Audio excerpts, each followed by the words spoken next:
Newman starts the chapter by discussing the amount of aggression and violence in modern-day society. What he wants us to think about is that some people have a higher degree of victimization than others.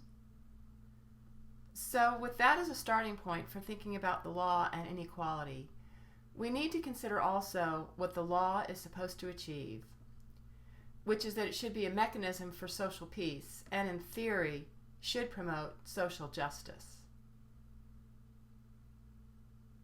And we need to keep that goal in mind as we start discussing the issues of inequality in the law.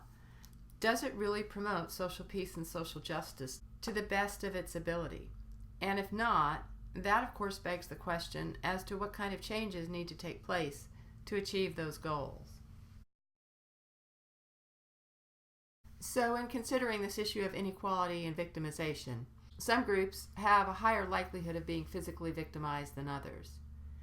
And examples of this are Tina Brandon in South Dakota, who was transgendered and was murdered when the boys that he knew discovered this, and Greg King in California, a 15-year-old that was murdered at school for wearing women's clothes, and James Byrd in Texas, who was a black man who was drugged to death behind a pickup truck, and the case of the teens in Suffolk County, New York, that set fire to a home of 5 Mexican immigrants, burning the house to the ground.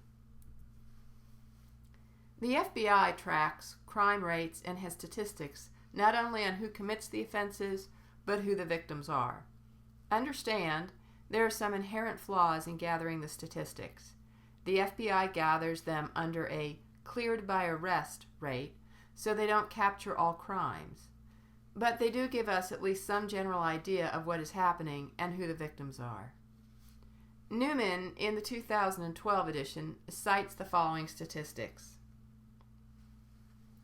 In that, in 2008, there were over 5,100 racially or ethnically motivated offenses. Most of these are against African Americans. 1,500 religiously motivated crimes. Most are against Jews.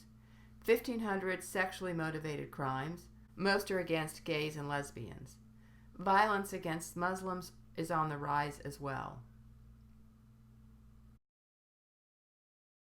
The better place to get a snapshot of hate crimes is through the Southern Poverty Law Center. If you're interested in social justice and issues of discrimination, hate, and inequality, I urge you to learn more about the SPLC.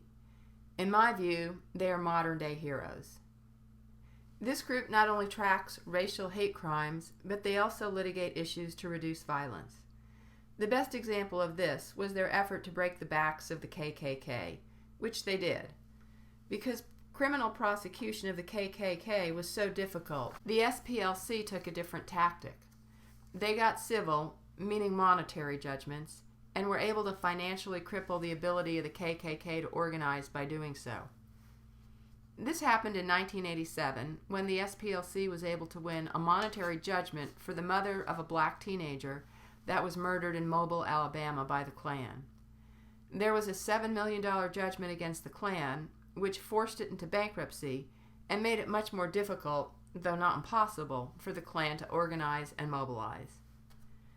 In my opinion, their founder, Morris Dees, is simply a modern-day hero. I invite you to go to their website and investigate some of the work that they do.